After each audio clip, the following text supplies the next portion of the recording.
Same recording.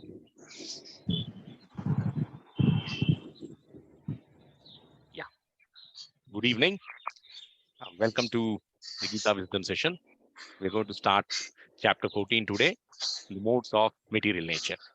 It's also known as Gunatraya Vibhaga Yoga. And the acronym is so trap. And this is a trap for the entire mankind, entire universe. Nobody can escape the act of modes.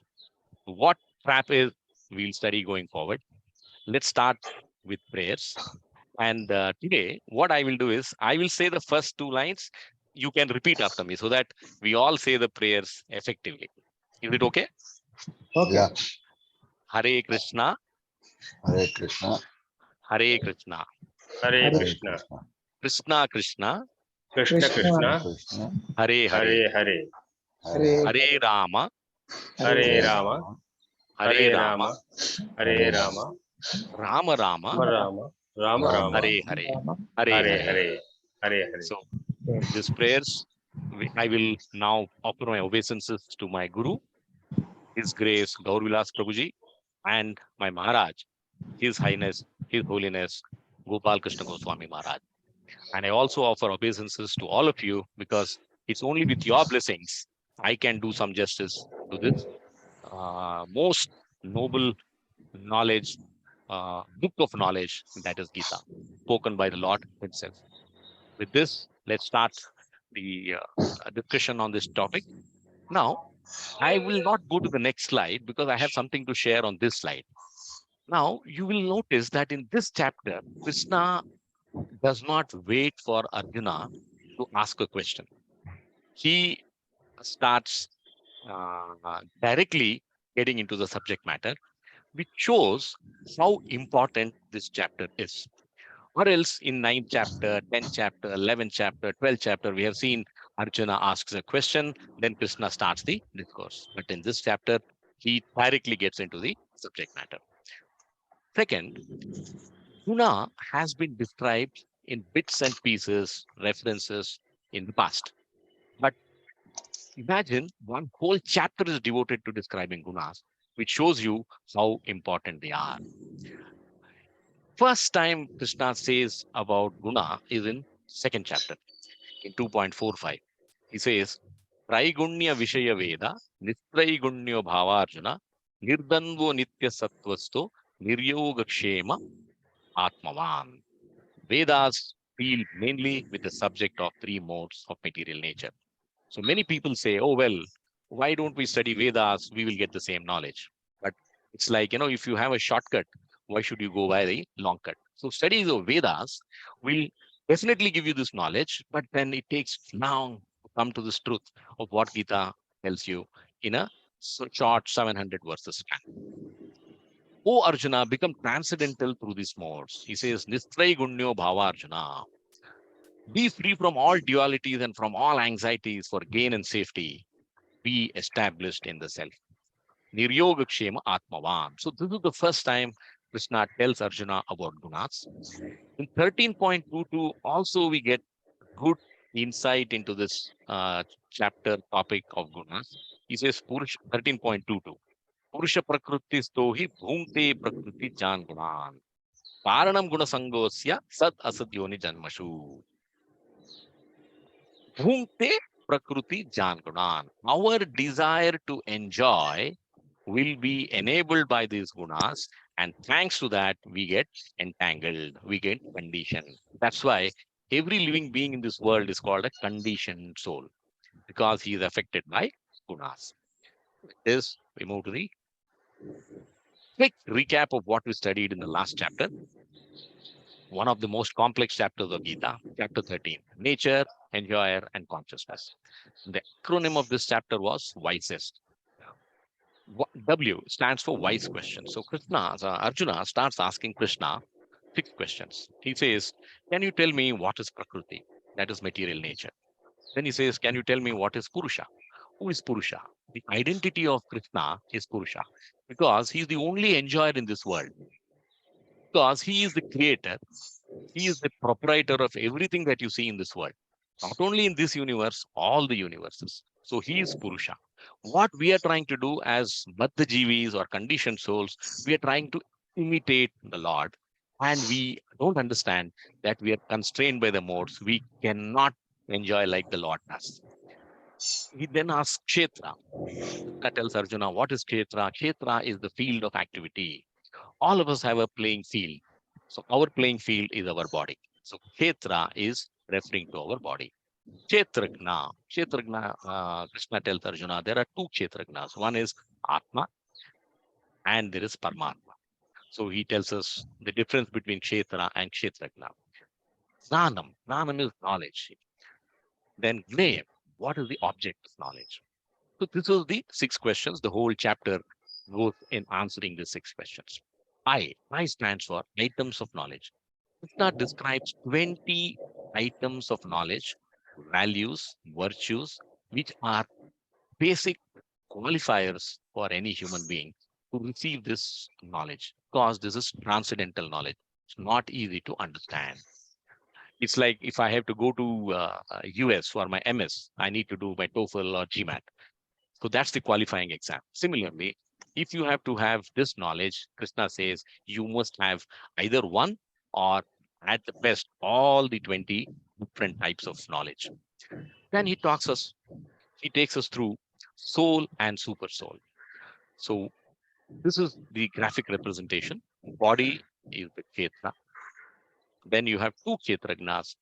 One is Atma, which is known as Kshetragna 1. And then we have Paramatma, which is Kshetragna 2. How do we see the soul in the body? By our consciousness. The moment soul is in the body, there is consciousness. The moment the soul leaves the body, there is no consciousness. And this does not have to be explained. There's no need for any proof, because what happens? What is the difference between a live body and a not live body? When we are alive, we are conscious. When we are not alive, we are not conscious. So consciousness is pervading the entire body. How do we actually get a feel for this consciousness? You just try to pinch yourself in any part of the body. Pain is constant. So consciousness is equal in any part of the body. That's how we can see presence of Atma through consciousness in our body. Then he describes soul and super soul. What does he describe? He says, Sarvata Pani Padam Tat. So this is all pervading. That is the nature of Paramatma. Sarvendriya Gunabhasam. In the 15th verse, he says transcendental. He is beyond the modes. Then he says all reconciling. Bahir Antascha Bhutanam. 17th verse, he says Avibhaktam cha Bhuteshu, undivided. Prashneshu Prabhavishnu cha. He is the maintainer and the destroyer. And then in the 18th verse, he says Jyotisam apitat jyotihi. He is the source of light in all luminous objects.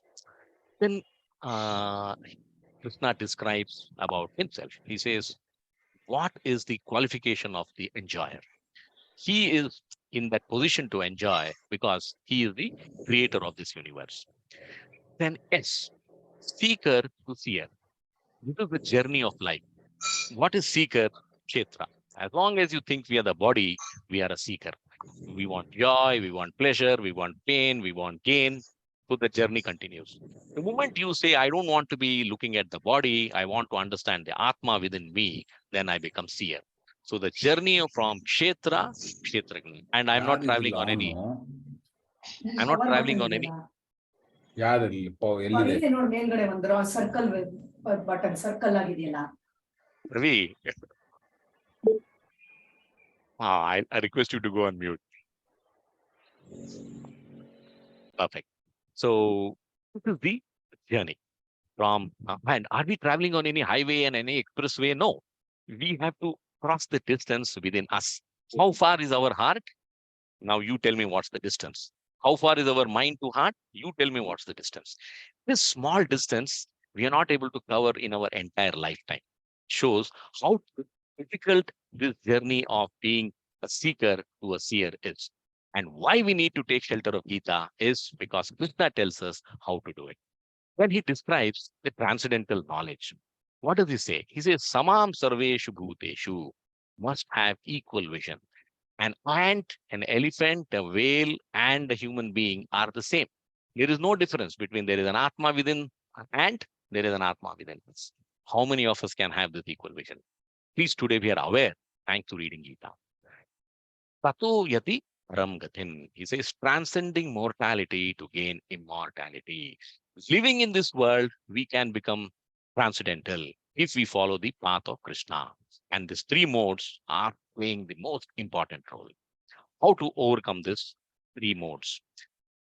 Then he says, akartaram cha vashyati. Soul is the non-doer. All the work, I am angry, I am unhappy, I am happy, he is rich, he is poor. All these are coming from the modes which are the inherent property of the Prakriti. The soul does nothing. Na karoti na lipyate. Most important quality of the soul is it does not do anything, nor is it entangled. The moment this body is, the body loses its expiry date, the soul leaves the body, it gets into the next body. The soul is neither bound nor entangled. So this is the brief overview of what we studied in chapter 13. That we come to chapter 14 today, the modes of material nature. The acronym is TRAP, or appropriate. We are trapped in this material world by these three modes. So Krishna is telling us how we are trapped, and he's also telling us what we need to do to come out of this trap.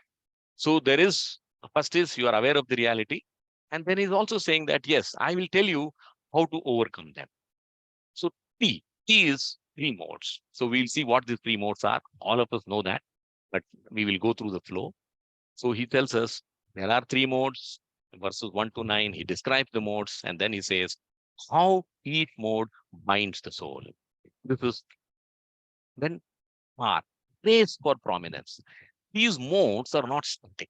You will appreciate as we go along, but they are like we are in a race to achieve something more every day. Modes are in a race to trap us. Mode of goodness wants to trap us. Mode of passion says, no, I will replace you. I want to be having influence on us.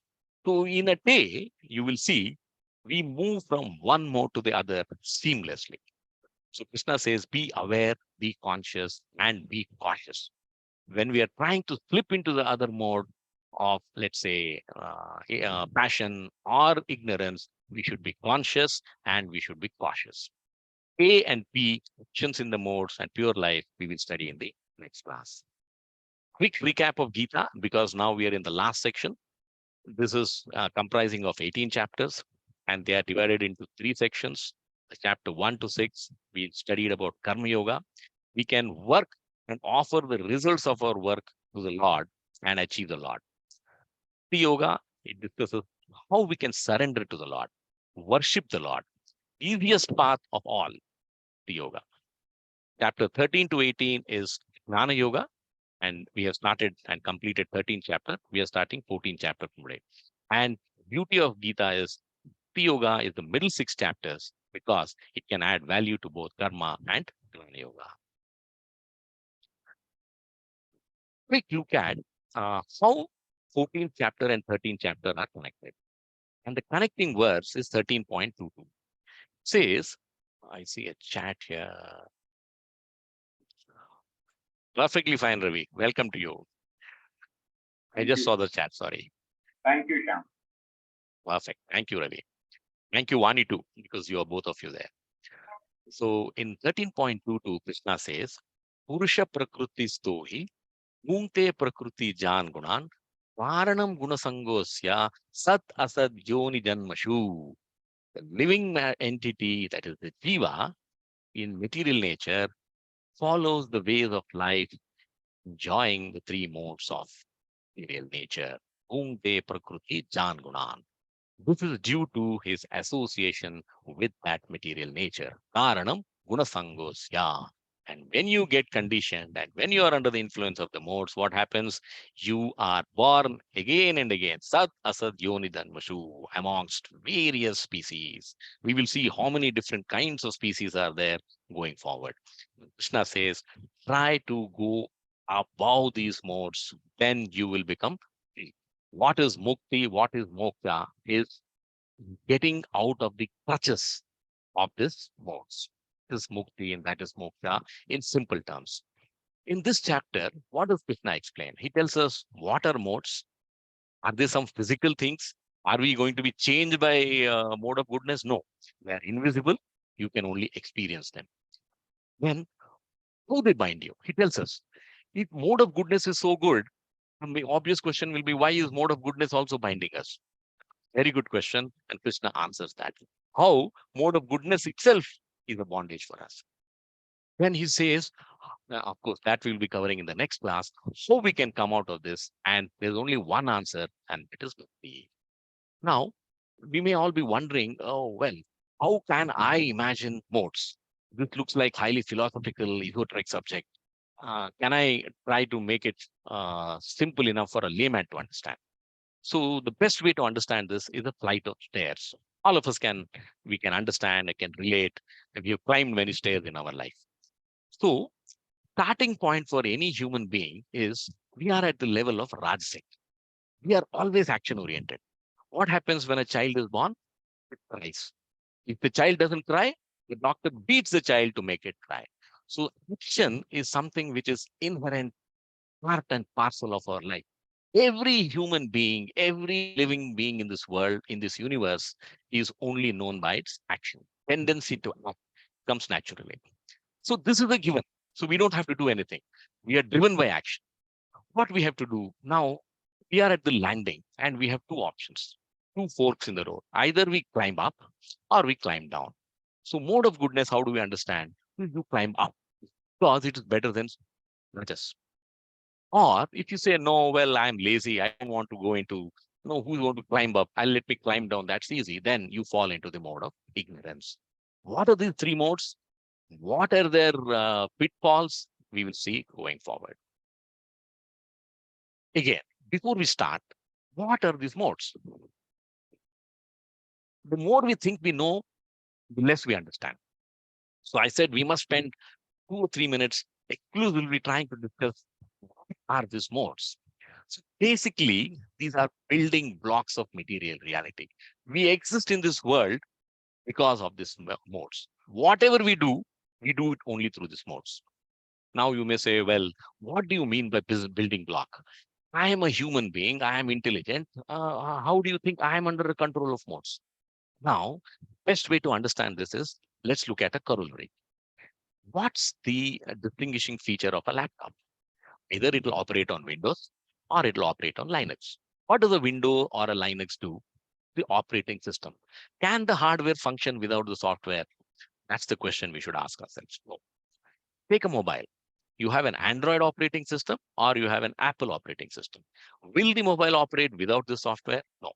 So similarly, this kshetra, this body will act only with the modes. So what are modes? Easier way to understand for us all in today's language is it's the software inbuilt within our system. Now, if I'm describing a thing, I can give it a quality as an attribute. I'll say water. What is the quality? Liquid. Fire. What is the quality? Heat and light. But if I have to describe person, so I have to describe Ravi. Ravi is a kind person. Or Ramesh. Ramesh is a gentleman. Murari is an angry man. Sorry, Murari, I'm using angry for you. So now you see, when I said Ravi is kind, Ramesh is gentle, Murari is anger, what am I saying? I am describing the guna of that person. So guna is giving you the characteristic of that person. It's defining personality of the person. So we are identified by the gunas, the modes we are operating in. If someone has to call Ravi kind or Ramesh gentle, they have seen something in them which is unique to them. Why they did not call them by any other name except kind is the identifying factor. They are always driven by that trait, that guna. That's the mode of goodness. So this Ravi becomes kind, Ramesha becomes gentle. So this is how the software is used to define the personality. Now, even time, food, place, everything is under the control of modes. To give you the example, now vegetarian food, is considered to be sattvic. Now, if you see Ramesha's status, he says, I am proud to be a vegetarian. So that also has, it is an indicator. It's a character trait. So vegetarian food means mode of goodness. Non-vegetarian, you can be in mode of passion or ignorance. What does this vegetarian food do? It gives you the capability and ability to move towards the mode of goodness. Remember the stairs, I have to climb upwards. I can eat vegetarian food and I'm slightly going to find it easy to climb up. But then you should also remember that just by having sattvic food, one doesn't become sattvic. I'll give you an example. How many of us know that Hitler, the world's most hated dictator, was a pure vegetarian in the last part of his life? So food habits alone are not enough. That is the story, or that is the it. Now, I said time is also under the modes. How? Why is it called Brahma Murta is important? And let's say you get up at 4 a.m. Any subject, science, physics, botany, you can go through it quickly because your mind is extremely receptive. That is the time when mode of goodness operates. Sleep. All of us feel tired at the end of the day and we go to sleep. So mode of ignorance is not bad. Mode of ignorance is when we all rest. So we can sleep only in mode of goodness. You cannot sleep in mode of, in mode of ignorance. You need to be ignorant to sleep. You need to forget everything that exists in this world. Only then you can sleep. So there is an importance for each of these modes. But the most important thing to realize is how we should come out of these modes. Only then we can be on the path of Bhakti Yoga. Now, building blocks of material reality. If you see, in simple terms, in scientific language, if you see, there are three things that a person does. He perceives. How does he perceive? He perceives it through his senses. Jnanendriya. Eyes see, ears hear, tongue taste. So he perceives the world through these senses. What does he do after perceiving? He processes it. How does he process it? He processes it through his intelligence. That is also within us. Pursuing. Now, after perceiving it and processing it, I have a desire. Umte prakriti jan gunan. So I pursue. I get into action mode. So this is how we can understand the importance of modes. And if someone says, I will operate without software, it's very difficult in technical world. But Krishna is saying, you can operate without modes by coming close to me, by surrendering to me. The whole journey is to move from mode of ignorance to mode of passion to mode of goodness. And if you're able to step up above mode of goodness, then you are transcendental. With this, let's start with the first verse. Sri Bhagavan Vacha Arambhuya Pravakshyami Nananam Gnanam Uttamam Yadnatva Munayas Sarve Param Siddhim Itogataha. Krishna speaks the highest knowledge. What's the translation? The Supreme Personality of God had said, again, I shall declare to you this supreme wisdom, the best of all knowledge, knowing which all the sages have attained the supreme perfection. He says, Yaknatva Munaya Sarve Param Siddhim Mitogataha. So the best of knowledgeable people have attained me by knowing this knowledge. So Krishna starts describing the modes by glorifying this knowledge. To know about the modes is the best knowledge you can have. And Krishna has glorified the knowledge earlier also. In 9th chapter, he says, Rajavidya Rajaguhyam Pavitram Idam Uttamam Pratyakshavagamam Dharmyam Susukam Kartum Avyayam. He says, the knowledge I am teaching you, Arjuna, is the king of education, Rajavidya, Rajaguhyam, the secret of all secrets, purest knowledge, because it gives you the perception of self by realization. It is called self-realization. It is not called any other realization. If I have realized myself, I have achieved nirvana. And it is the perfection of religion. Next, in the 7th chapter, he says, 7.2, Nanam te aham savignam vignanam idam vakshyami ashesataha yagnatva neya bhuyo anyaj natavyam avashishyate. Then he says, I shall declare unto you in full this knowledge, both phenomenal and numinous. This being known, nothing further shall remain for you to know. So it's not that Krishna has not touched about the importance of knowledge. Now he is glorifying it again so that we get that message. It is reinforced in our minds. He says, Sri Bhagavan Vacha Param Bhuya Pravakshyami. You see, Param, I have put it in a different color. Param and Uttamam. So there are two superlative adjectives in one shloka.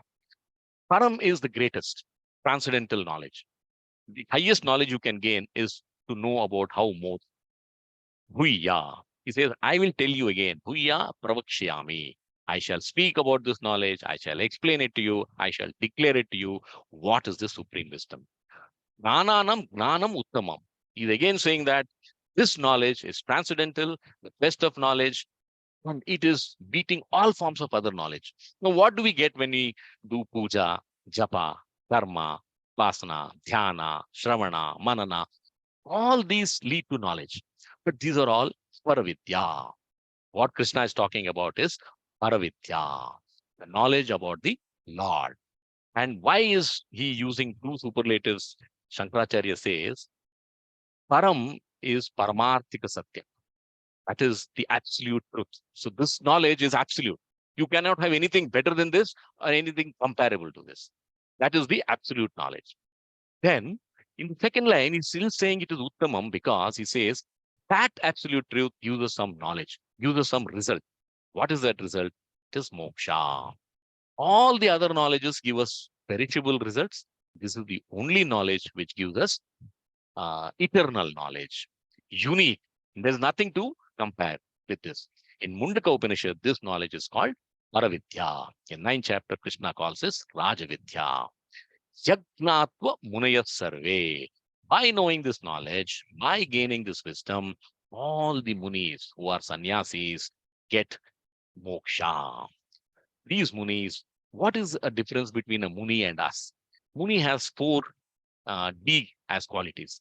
He is discriminative. He knows what is right and what is wrong, and he generally does what is right. His passion. He is not passionate. He has no emotions. His only love is towards the Lord. Discipline.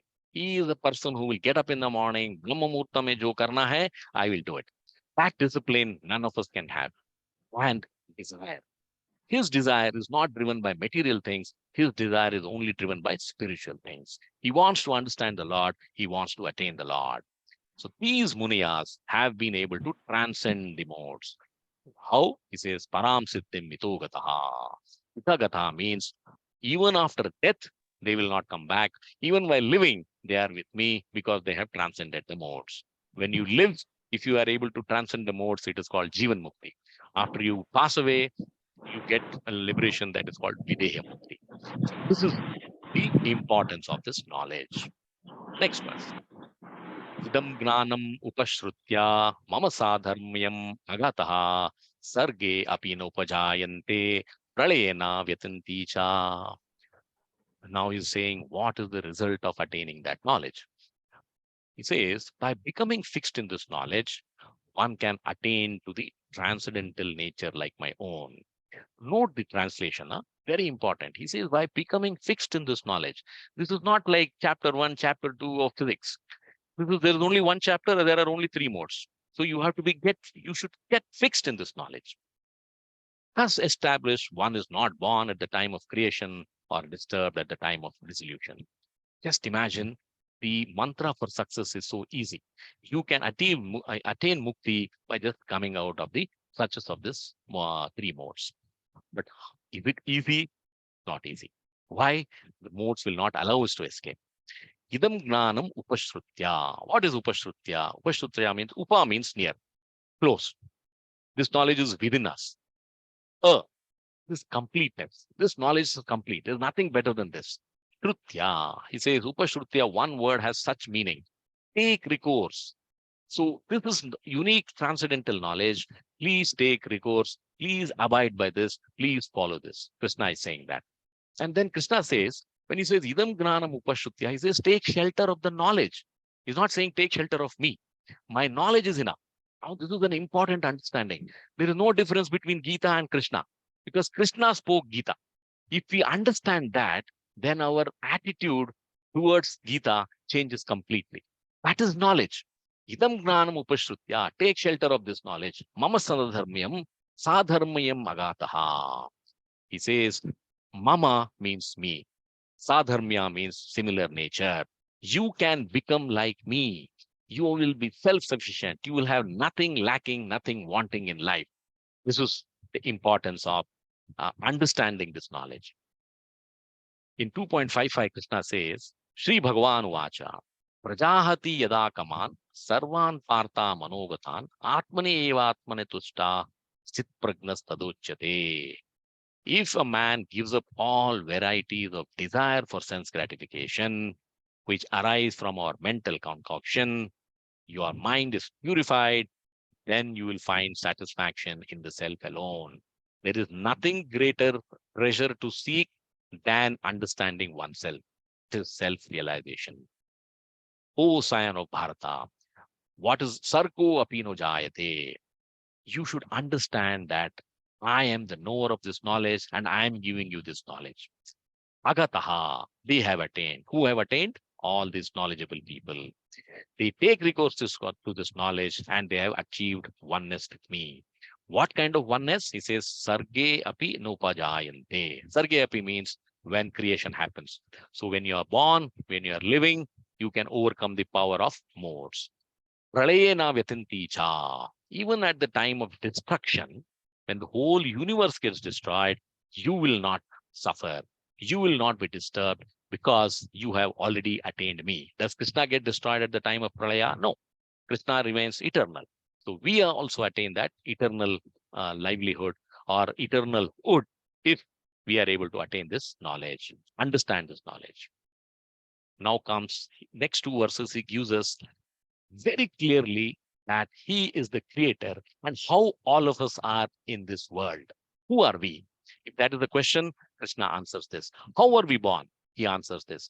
If we are Prakriti body, and where is the spirit coming from? Where is the Atma coming from? Krishna answers here.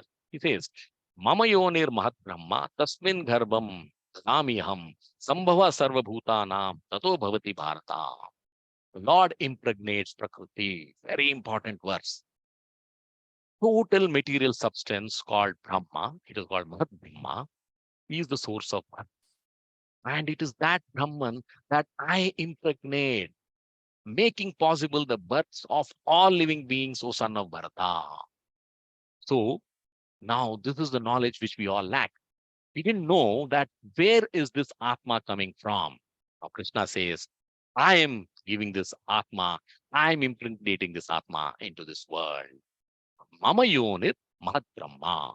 Mama means my own Maya. What is Prakriti? It is the inferior energy of the Lord. So what is Prakriti? It is Lord himself. It is his energy. Mama yonir. Now what is yoni? This is me. My yonir is womb. Mahat means Mahat Brahma. It is infinite. So what it says is this Prakriti, Mother Nature, is the universal mother, and she conceives the entire universe from her womb. Now you may be wondering why he is not using Mama Yonir Prakriti. No, Krishna uses certain words which are paribhashika. They are technical words. And we must take the shelter of scriptures to understand what is Mahat. So in Matsya Purana says that Prakriti can also be referred as Mahat Brahma because of her great benevolence and selfless service. She offers everything to this world, but she never says, give me something in return. That is Mahat Brahma. And we know that Prakriti is coming from Krishna because in 7.4 he says, Bhumi Rapo Anolo Vayu Kam Mano Buddhi Revacha Ahankaram Itiyam Me Hinna Prakriti Rastada. Earth, water, fire, air, ether, mind, intelligence, and false ego. All the Panchabhutas, along with the mind, intelligence, and ego, all are my separated material energies. Then in 13.27, he tells us that Yavat Sanjayate Kinchit Sattvam Stavar Jangamam Kshetra Kshetragna Samyoga Tat Vidhi Bharatar Sabha. Says that whatever you see in existence, both non-moving and moving, is a combination of Kshetra, Kshetragna Samyoga. Prakriti and Kshetragna Paramatma together creates this life. Tasmin garbham dadamyaham. Tasmin is in the womb. I place, impregnate the seed, garbha, within the prakriti. I give the seed from which the womb is formed. Now you may be wondering, in all other forms of life, there has to be union for life to be born. But this is the Lord. He creates by glance. If you want to know how creation happens, then you should read first canto, second canto of Srimad Bhagavatam. Sambhava Sarva Bhutanam. Sambhava is to manifest, originate, emerge. Just as the baby grows in the womb of a mother, comes out, this entire universe grows in the womb of Prakriti, comes out. Ato Bhavati Bharata. From this action of placing the seed, this universe is born. So Krishna is very clearly saying, I am the seed giver. Now you may be wondering, how is this possible? So Prabhupada in his purport gives a wonderful example. He says, I don't know how many of us know, but normally you see a scorpion baby crawling out from a bag of rice. So the tendency is that we may say, oh, well, rice also has the ability to give birth to a scorpion baby. This is what happens if you don't understand that it is a scorpion mother which went into the bag of rice, laid her eggs, and then they got hatched, and the scorpion came out of the rice bag. So it is not the rice which is the mother of the scorpion; it is the scorpion's mother who is who's the mother who gives birth to the scorpion. Similarly, Prakriti gives birth to all of us, and Krishna gives the seed to the Prakriti to create all of us. That's the essence of learning. Srila Prabhupada says, what we must understand from this is life comes from life. Krishna gives the life, and that's what is the Atma consciousness within all of us. We are alive only because of this Atma. Where is that Atma coming from? Krishna. So who are we? We are part and parcel of Krishna. In the next chapter, he also describes that Mamaivam Shajiva Loke, very clearly saying that you are all part and parcel of me.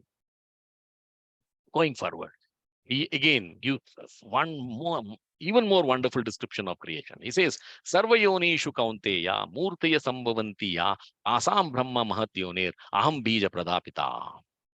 So Krishna is the father, Krishna is the mother of all jivas, Sarvayonishu Kaunteya. It should be understood that all species of life, O son of Kunti, are made possible by birth in this material nature, and that I am the seed giving father. So he is the father of all of us. Sarvayoni Shukaunteya, all species of life. And when I say all species, it includes humans, devatas, ghosts, spirits, birds, demons, fish, whatever you have. At the end of the slide, I will show you there are 84 lakh species, 8.4 million different kinds of living beings in this world. Even that has been recorded, and it is knowledge. I don't know even if science can give us this precise definition, but in Puranas, millions of years back, it has been established because the Lord, as a creator, knows how many different kinds of living beings he has created. Murtaya Sambhavantiya. Murtaya means various forms. You see this world, it's full of different species. All of them, Sambhavantiya, are born, are made possible because of me. Tasam, for all of them, Brahma Mahatyoner, Prakriti, the mother nature, is the womb. Aham Bija Pradapitaha. I am the seed giving father. Rest by me, this entire world is, the entire universe is born. And he has said this in 9.17 also. He says in that, we have gone through this verse. Pitaham asya jagato mata data pitama vetyam pavitram omkara utsamayajureva. I am the father of this universe, the mother, the support, and the grandsire. So this verse is a reinforcement of what we studied in 9.17. So this is the chart which gives you the summary of 84 lakh yonis in this world, in this universe. And if if you see this, last is human beings, and there are 14 lakh species of human beings. And I had a question when my guru presented this to me. I said, I only see two-legged people. How can you say there are 14 lakh different types of people? Then asking question is easy, but we must reflect on the answer. The answer I got is that the person to look is the same, male and female, but there are 14 lakh different types of consciousness and identified by the Lord. That makes us different. We are the same man, women, but we are not the same. That's the uniqueness of creation. Move to the next verse. Now starts the description of the verse. So Krishna gives a glorification of the knowledge, then he tells how this creation happens, and most important is that why he keeps on reporting Prakriti is the mother, Prakriti is the mother, because this modes comes from the Prakriti. The Atma is free. It doesn't have anything. It's just that because the Atma is within this Prakriti Kshetra body, it comes under the influence of these three modes. That is what now we start learning in these verses. Sattvam, Rajas, Tama iti. So he's describing the three modes. Guna Prakriti Sambhavaha, Nibaddhanti Mahabhavo, Dehe Dehinam Avyayam. Jiva's bondage under the spell of modes. So now starts the knowledge of what are these three modes. Material nature consists of three modes. All of us know this: goodness, passion, and ignorance. When the eternal living entity comes in contact with nature, O mighty armed Arjuna, Mahabhavu, he becomes conditioned by these modes. So as soon as we are born, we are under the control of these modes. Sattvam, Rajas, Tama iti, goodness, passion, ignorance. These are paribhashika sabdas. They are technical words. You can understand what they are only by experience. You cannot see what is sattva. You cannot see what is rajas. Guna prakriti sambhavaha. A guna means it can be, there can be two meanings, or there are two meanings. One is it's an attribute.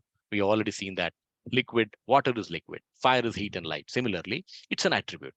The second meaning of guna, which we have not discussed, is it's a rope or a shackle. Why? Because it makes us dependent. I have to struggle come out of the influence of these modes. That's why it is called a rope or a shackle or a chain. Kruti Sambhavaha. Where are they coming from? They are coming from Prakriti. It is not coming from Krishna, where Atma is coming from him. These modes are coming from Prakriti, and that is the knowledge. We should realize this is something which I can get rid of because they are material. Using eternal knowledge, you can get rid of material bondage. That is the message. Nibaddhanti is to bind.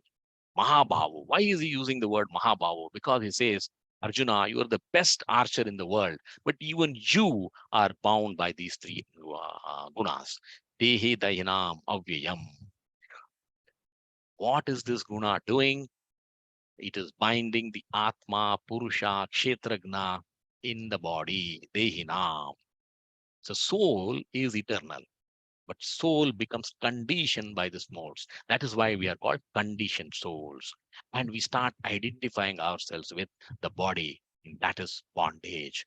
Even though Atma is avyayam, even though Atma is eternal and not attached, all of us think that because we believe we are body, that we are conditioned by these modes.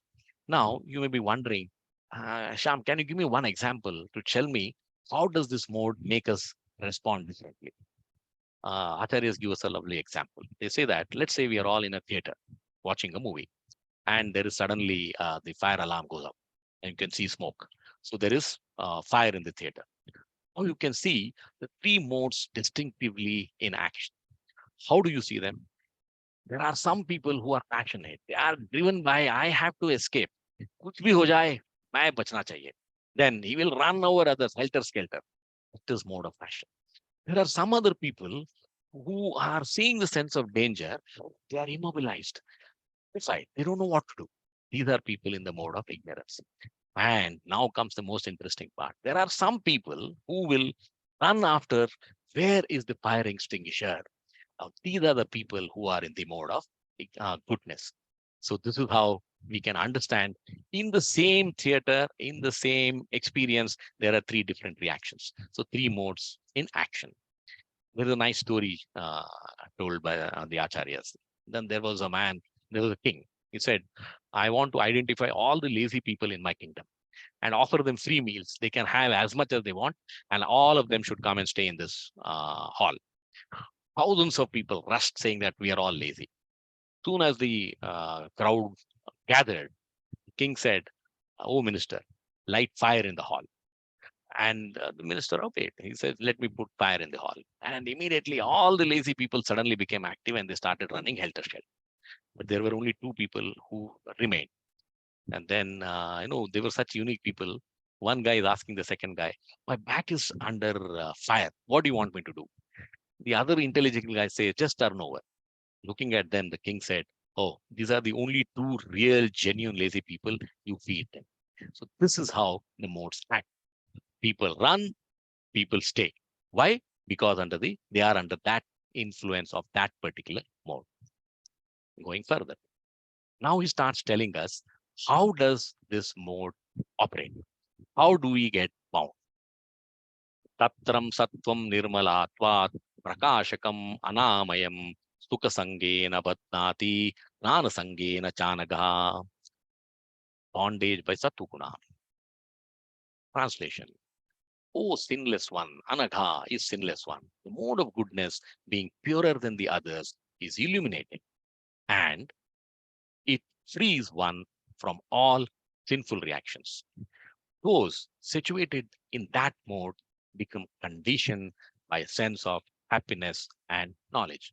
We can understand Sukha, Jnana, happiness and knowledge. So now, whenever we study the slokas, if you get this insight as to what the sloka is trying to cover, then it becomes easy for us to understand. So what the acharyas tell us is that the first two lines of this verse is telling us the lakshanam, characteristics of the mode. And next two lines are telling us the bandhana prakara, how does the bondage occur. So the next sixth, seven, eight, all these three verses follow the same process.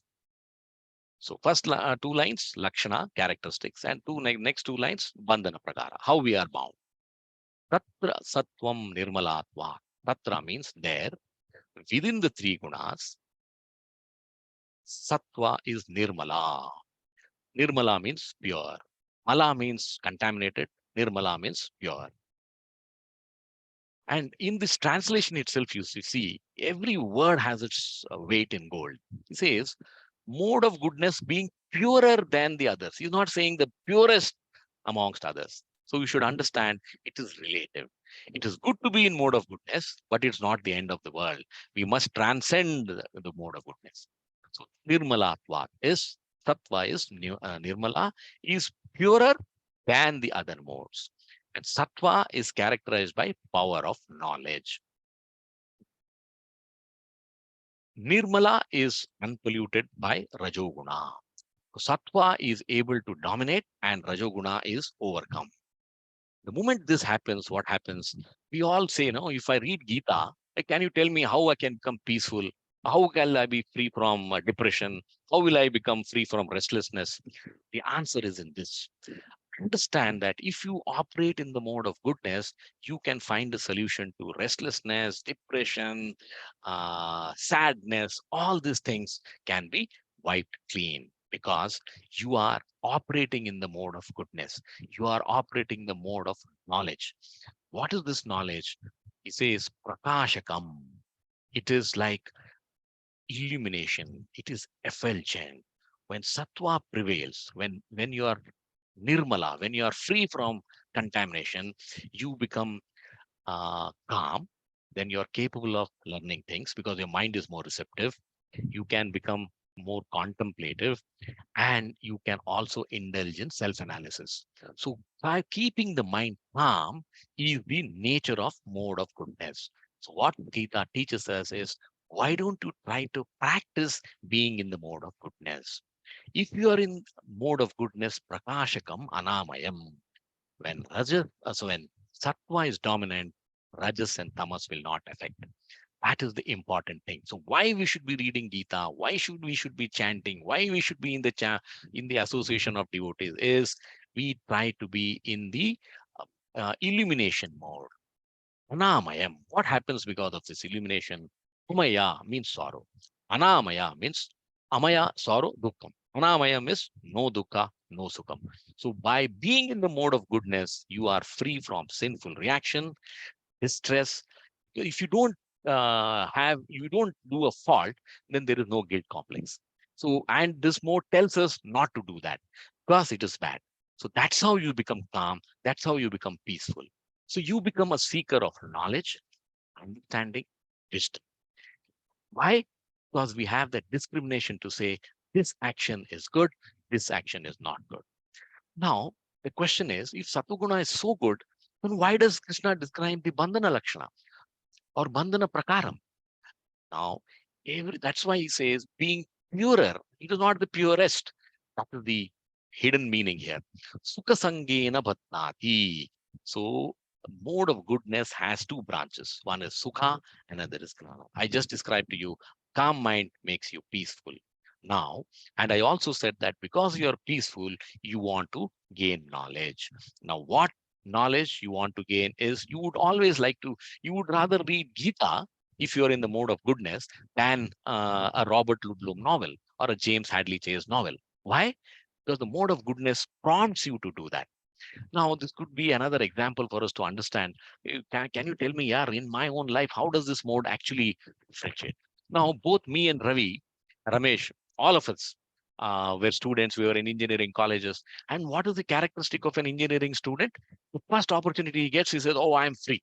Now, what I can do, apart from all the studies, etc., etc., if I get some chance, freedom, let me smoke, let me drink, let me taste the best of liquors available." Now, out of 100, maybe 40, 50 people do this. Not that all the students in the class did that, but majority do it. But why did Ravi, Ramesh, Sham did not? That is our karma. Something told us, even though we had the same freedom, we were in the same class, everything was the same, but some people picked up the habit, some people did not pick up the habit. So why? It's not that we were told by someone that, "Oh, Ravi, you should not drink from tomorrow." No, it comes from within, because we are acting in the mode of fitness. So that is driven by our karma. We did something in the past life which said, "I don't want to do all these things, even though I am capable of doing it." That's how the mode is linked to karma. Sukha Sangena Patnati. Now, the moment you are satisfied, you are happy, you are peaceful, you don't want to let that go. If it goes, you'll become unhappy. So, Rana Sangena Chanagaha, Sukha Sangena Badnati. This entire feeling of comfort, peace, happiness is itself cause of bondage. Knowledge that you have that I must not do the wrong things, I don't want to create sin, that itself becomes a bondage. Why it becomes a bondage? You say that, "Oh, I'm more purer than the others. I have a little bit knowledge of Gita." The moment you start thinking like this, you have already slipped from mode of goodness into mode of ignorance. The way is, empty vessels make no noise. Just because you read one subject of Gita or one chapter of Gita, you don't think you have a chip on your shoulder. You are normal. You will continue to be normal because Gita is knowledge not for sharing or not for showcasing, not for demonstration.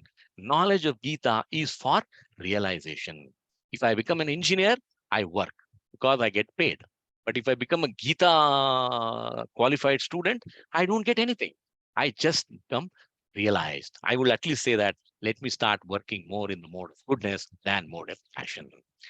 Chanaga, he says, you see the words that Krishna uses. He is already giving Arjuna that pedestal. He says, "You are sinless. You have a pure mind. You can absorb this better." Now, who are the people in the mode of goodness? Prabhupada says in his purport, I have shown here in these photographs, the scientists, the poets, the philosophers. If you see them, they are passionate about their own subject. They are withdrawn, peaceful. They continue doing their research or writing their poetry, and they are a class apart because they are in the mode of goodness. They don't want to really achieve or beat someone else to become the greatest in the world.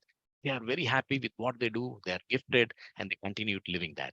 But what Prabhupada says, there is a disadvantage of being in the mode of goodness too, because they are blessed with material knowledge, but they don't make an attempt to transcend the mode of goodness because they don't want to move towards spirituality. So they are still, what you can say, entangled in the same disadvantage that we others who are not a poet, philosopher, scientist face. That is the disadvantage of punarjanama, or uh, repeated birth and death. The mode of goodness also has its characteristics to bind. How does it bind? Gnana, by knowledge; sukham, peace. So peaceful, I don't want to let go. Gnana, knowledge, I want to show off. That both are cause of bondage. Next comes mode of passion. Rajoragatmakam vitti prashna sanga samudbhavam tannibudnati kaunteya karma sangena dehinam. Bondage by Rajoguna. Translation. Mode of passion is born of unlimited desires and longings. O son of Kunti. And because of this embodied living entity is bound to material fruitive action. Karma sangena dehinam. So again, the same formula. First two lines Lakshana, second two lines the Bandhanapkara. Rajo Ragatmikam Vitti. Mode of passion comprises of Raga. What is Raga? Attachment, relationship, passion, action. Why? We are driven by unending desires. The more I get, the more I want. It is the characteristic of a rajasic person. Ragatmakam. The desire is the calling card. And he is always action oriented. He's interested in companionship, relationship. He is an extrovert, and he believes in interactions. He wants to change the world. Like what's happening in politics today? What happened? Politics is a classic example of mode of passion. You never want to go towards mode of goodness or mode of no, at best, you are in mode of passion or you are in mode of ignorance. So we must choose our profession also accordingly. I can't be a politician and try to be in the mode of goodness. No, choose a profession so that you can be in the mode of goodness. Krishna Sangha Samudbhavam. So now, Krishna Sangha, two important words. Krishna is hankering for what I don't have. Sangha is attachment for what I have. I have something, I want to retain that. Krishna is I don't have something, I want to get that. Now, this makes me Parigraha Pradhana. Parigraha Pradhana is possessive. I want to retain what I have. I want to get what I don't have. Now, is there any good Hindi song singer amongst us? Ravi? You want to finish this discussion shortly? Okay. If there is no one who's going to, or let's ask Mathuria. Mahindra, do you want to sing? I am a very bad singer, don't mind. Okay. So, if you want to volunteer, then I remember a nice song which is made for that is You didn't offer this to Jairaj, eh? Jairam. If you want to sing, Sorry. I want you to complete this session, yeah. okay. No, Jairaj, I thought that you will have some Carnatic music for us to listen. No, those days have gone. Now let us listen Shyam only. Okay, okay. So now you must listen to this Besur Khan Gana, and this is that famous song Chand Tare Tod Laun. Now I am a very bad singer, but I must sing this to show you how we are bombarded by Bollywood and Hollywood to get into this mode of passion. And the song goes like this: Jo bhi chahu, wo main paऊं, जिंदगी में जीत जाऊं, चांद तारे तोड़ लाऊं, सारी दुनिया पर मैं चाहूं, बस इतना सा ख्वाब है, बस इतना सा ख्वाब है. So when I see this script, I say, well, if my guy wants chand tare, he wants to break them and bring them here, and he says, "Sari dunya par main chahun." So this is our drive. Then, if you are so passionate, what happens? You are bound by attachment. Nibadnanti kaunteya. So you are bound by your own desires. Karma sangena dehinam. And to achieve what you want, you will be a workaholic. I have a big house. I need funds to maintain that. I want a big house. I'll work 24 hours to see that I get that big house. So this is how the mode of passion operates. And look at the words that Krishna uses. In the last verse, he says, Anaga. Krishna says, Arjuna, you are mine, you are a pure man, you don't have any sin. And now he says, Kaunteya. Why is he saying Kaunteya? Because Kaunteya, Kunti, is one of the most pious devotees that you can see.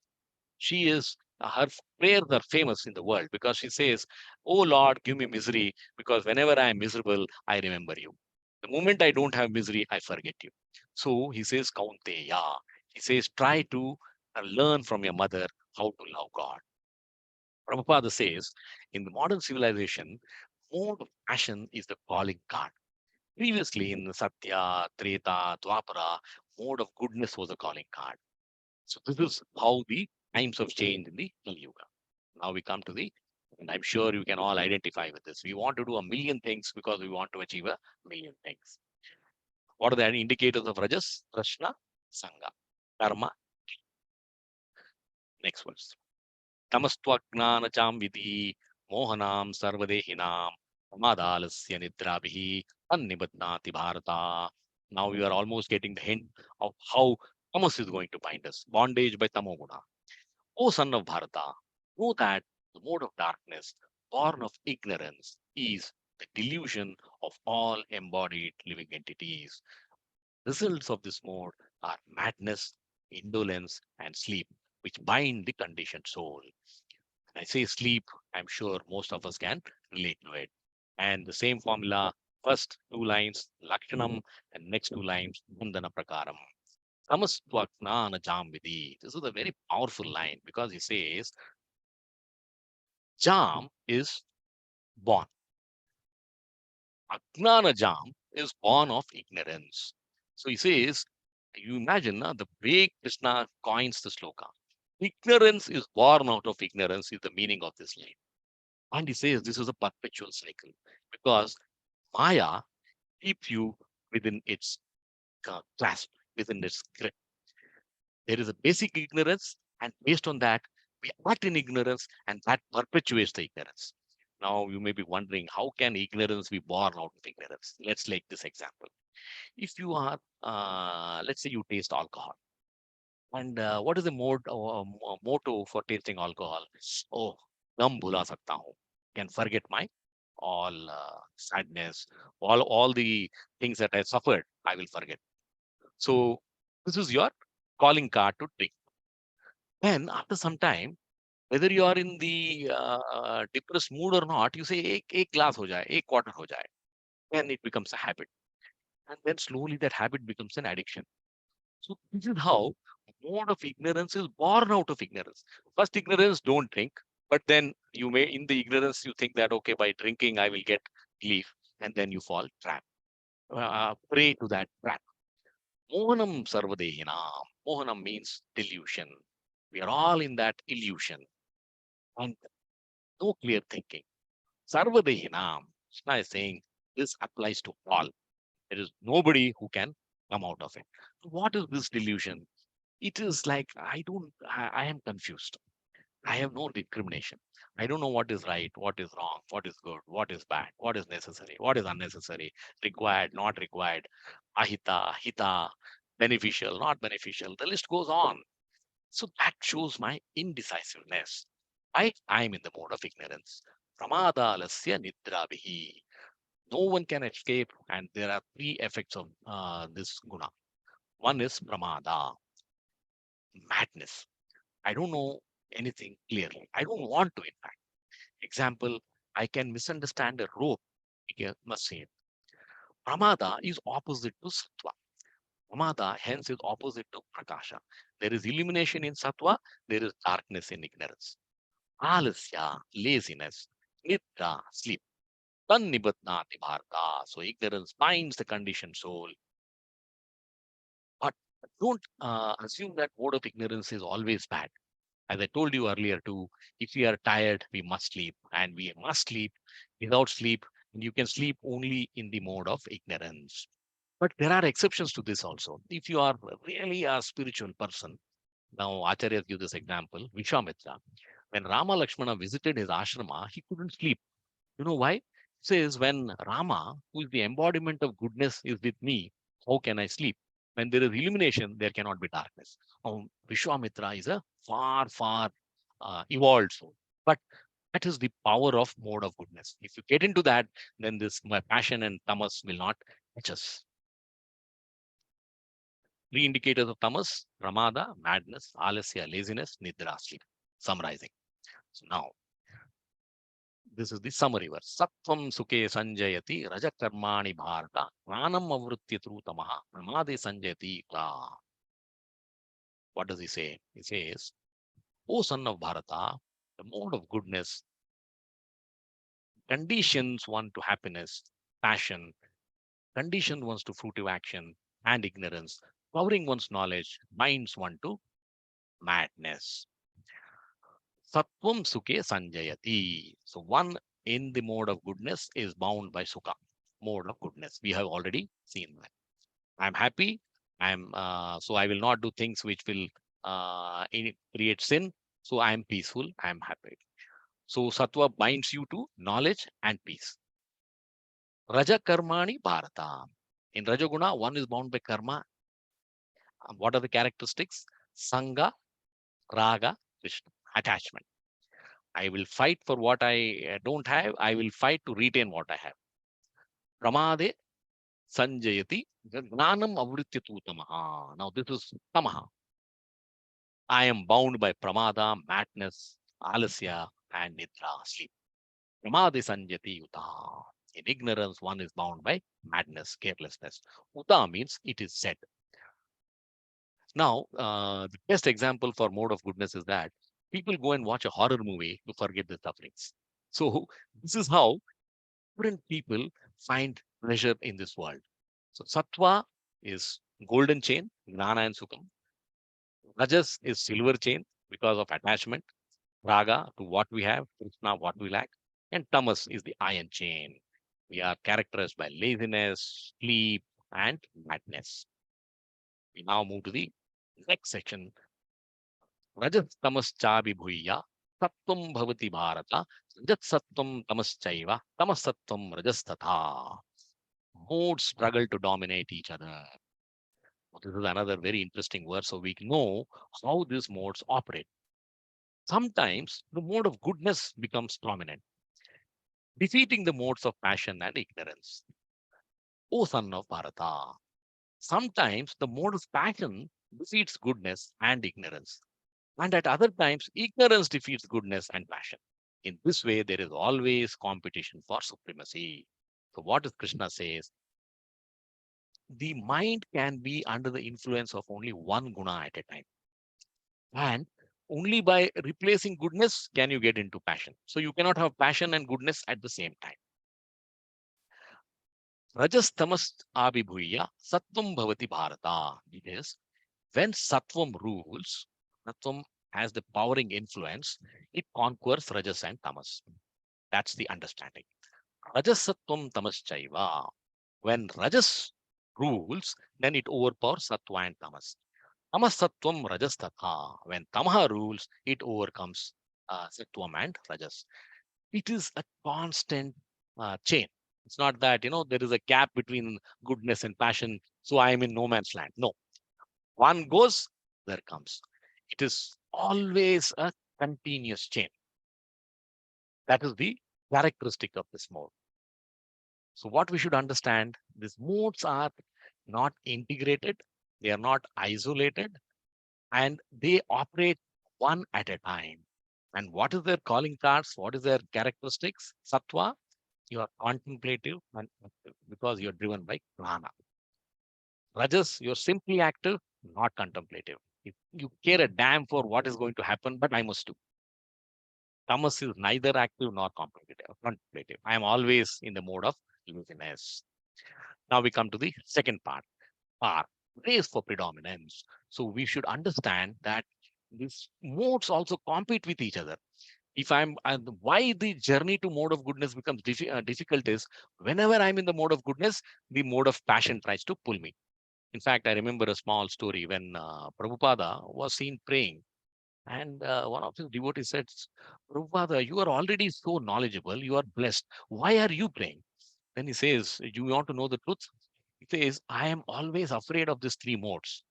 If I stop praying, then this Maya can play a role. As long as I pray, the Maya cannot act on me. That is the dominating presence of these modes. Why we should continuously do something to be in the mode of goodness is because of this fear. I don't want Rajas and Tamas to overtake and overpower me. Sarvadvareshu de asmin prakasha upajayate pranam yada tad avidyad vivriddham sattvam ityuta. What happens when goodness increases? This is very easy to understand. All of us want to be in the mode of goodness. Manifestation of the mode of goodness can be experienced when all the gates of the body are illuminated by knowledge. Sarvadeveshu dehe, sarvadvareshu dehe asmin. What is dwara? Door. In this case, it means the sense organs, gnanendriyas. So Krishna is saying, if you are allowing when you are in the mode of goodness, each of your gnanendriyas, eyes, ears, tongue, is illuminated by knowledge. The moment it is illuminated by knowledge, what does it do? It will stop you from doing the wrong things. Gnanam yada tad vidyas. You can see things properly, you can hear things properly. So you will prevent, you will protect the mode of ignorance and mode of rajas from affecting you. That is the power of mode of goodness. When there is light, we can see things properly. Vibruddham sattva iti uta. Vibruddham means growth. If you allow the mode of goodness to grow, the manifestation of that will be you will be happy, you will be operating in the mode of sukha, and you will be free from distress, free from the worry of creating sins. All these good things are blessed with. So our hope and our effort should be operate in the mode of goodness. Why does the scripture say guru, sadhu, sangha? Because Guru gives you the knowledge, Sadhu gives you the knowledge, and Sangha. We must seek people of similar nature. Because if I don't know Gita, and if I'm with the person who knows Gita, at least he will say something and I will be able to understand. By listening, my mode of ignorance is removed. My mode of passion is removed. So we should continuously be in the company of people who are trying to be in the mode of goodness.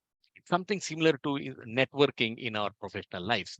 Why do we network? Because they can add value to us in some situation. Similarly, if we are in the company of scriptures, in the company of devotees, why should we visit a temple? All that time is spent in trying to keep mode of rajas and mode of tamas at bay. Let's look at what is the race for prominence from uh, rajas. Lobha pravrittir arambha karmanam asamaspruha rajasi etani jayante vivruddhe bharatar sabha. So what happens when passion increases? I'm sure all of us can identify it. Oh, chief of Bharatas, when there is an increase in the mode of passion, symptoms of great attachment, fruitive activity, intense endeavor, and uncontrollable desire and hankering for love. Karmanam is like lobha pravritti arambha. What is lobha? Greed. Greed drives us to continuous action. Pravrittir is action. Arambha is endeavor. Ceaseless endeavor, workaholic. 24 hours I am after trying to get something more than what I have. Karmanam samapraspuha. Now, what is samaha, damaha? They are two characteristics. So Krishna is using the word samaha. Samaha. Dama means you are calm. Atma means you are always restless. So if you are in the mode of passion, you are always restless. Spruha. Spruha means wanting, craving. I want more. My ego is strong. I am never satisfied. I want to be the best in the world. Rajasi etani jayante. So when rajas, it comes into expression in all our five senses. We are doing tan, man, dhan se kya kar rahe? We are only trying to chase something material. Vivruddhe bharatar sabha. When there is increase in the mode of passion, this is what happens. So what are the characteristics of rajas? Pravritti, ceaseless action, lobha, greed, endeavor, samha, ceaseless wanting, spruha, craving. So whenever we are in this mode, we can identify ourselves. When you start saying that, oh, well, I have two houses, I want to buy the third house, or I want to have one house, I want to buy the second house. The moment you start thinking like this, you should say, oh, now I am getting into the mode of passion. And then you can caution yourself saying that, what the hell I should do with the second house? How much am I going to store? Who is going to use this after me? Why is it required? To get another house, you have to slog for another few years, get into another loan, have another EMI. So this is how we can say that, okay, I am getting into this mode. Let me try to come out of it. You keep saying that, maybe at one point the mind will listen to us. Coming to what happens when there is tamas. Prakasho parpavrittischa pramado moha evacha tamase tani jayante vivruddhe kurunandana. So when ignorance increase, we can all relate what happens. When there is an increase in the mode of ignorance, O son of Guru, darkness, inertia, madness, and illusion are manifested.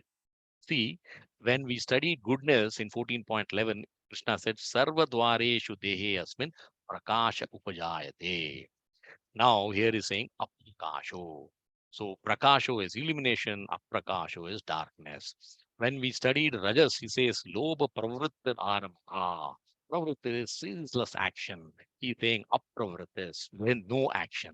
So there is no illumination, there is no action. That is the characteristic of a person in the mode of ignorance. So your karmendriyas are dull, your gnanendriyas are dull, you are neither ambitious nor contemplative. Pramado moha evacha. You are immobilized. You are just lying down without knowing what to do. Tamasi etani jayante. Tamasi means ignorance. Etani jayante. We studied this before. Ignorance comes out of ignorance. Vivruddhe kurunandana. And this is so powerful and formidable that most of us come under the influence of this. So what are the characteristics of tamas? Darkness, aprakasho, apravritti, inertia, pramado, madness, moha, illusion. With this, I'll just quote this verse from Srimad Bhagavatam to show you how important these modes are. We can't choose one from the other actually.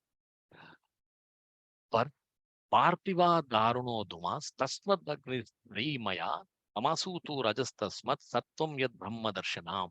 When we read the Sanskrit word, it makes no sense because we are not good in Sanskrit. But when we read this, it is so easy to understand. Firewood is a transformation of earth. All of us understand. Smoke is better than the raw wood. Until you light the wood, what is the use of that? When you light the wood, you get smoke. And fire is still better. For by fire, we can derive the benefits of superior knowledge through Vedic sacrifices. Similarly, passion, rajas, is better than ignorance, tamas. But goodness, sattva, is the best because goodness one can with goodness one can come to realize the absolute truth. So our journey should be to move from ignorance to passion to goodness because goodness is like fire. Quick recap. Acronym of this chapter, modes of material nature. Map, we studied what the three modes are. And what are the three modes? Sattva, it says Sattva Tatra Sattva Nirmalatvat. Kashakam Anamayam. Mode of goodness is being purer than others, is illuminating, and it frees us from all sinful reactions. Then we studied Rajas. Rajo Ragatam Vidhi Krita Sangha Samudbhavan. Mode of passion is born of unlimited desire and longings. About tamas, we said tamas tu ajnana cham vidhi mohanam sarvadehinam. Mode of darkness is born out of ignorance, and it is a delusion of all embodied living entities. Now, after reading all this, of course, race for prominence, we studied modes don't operate in isolation nor in integration. They operate one by one, and they are incessant. They will always be with you. Now, what is the world that we live in? Now, we are all professionals, we work in a job, and what are we taught? We are taught to be in the mode of passion. We must win at any cost. So, how do we move from this mode of passion to mode of goodness? It's a challenge. When we are looking at an advertisement, what does it do? It wants to bombard us with all the good things of this world.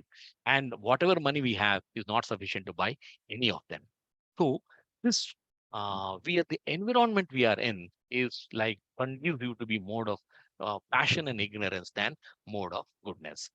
And Prabhupada says, there is no science in any university which teaches us how to identify these modes, how to control ourselves, how to transcend this material nature and become happy.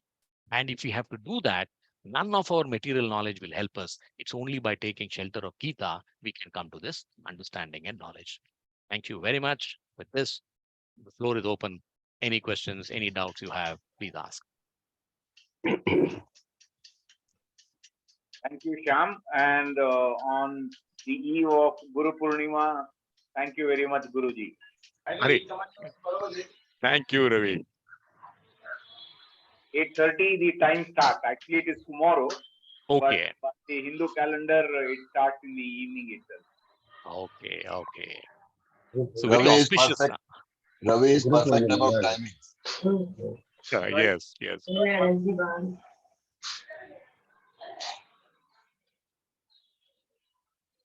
Any other questions? Something? Not a question, but something that comes to my mind is, because I told you earlier also that I am not the person who has read Gita actually.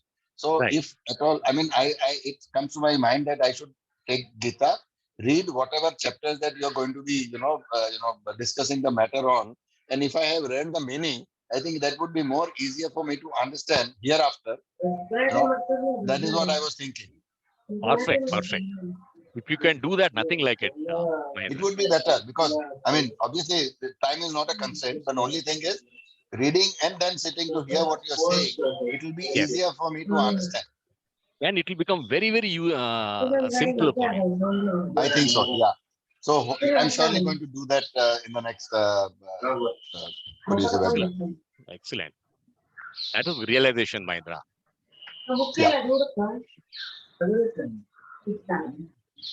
Ramesha, Murari, Rekha, any questions? No, nothing. There are no questions. Yeah, they're Then done. let us all enjoy our Sunday evenings. Thank you very much. Let me close the section then. Thank you very much. Thank you very much. Hare Krishna. Hare Krishna. Hare Krishna. Krishna. Hare Krishna.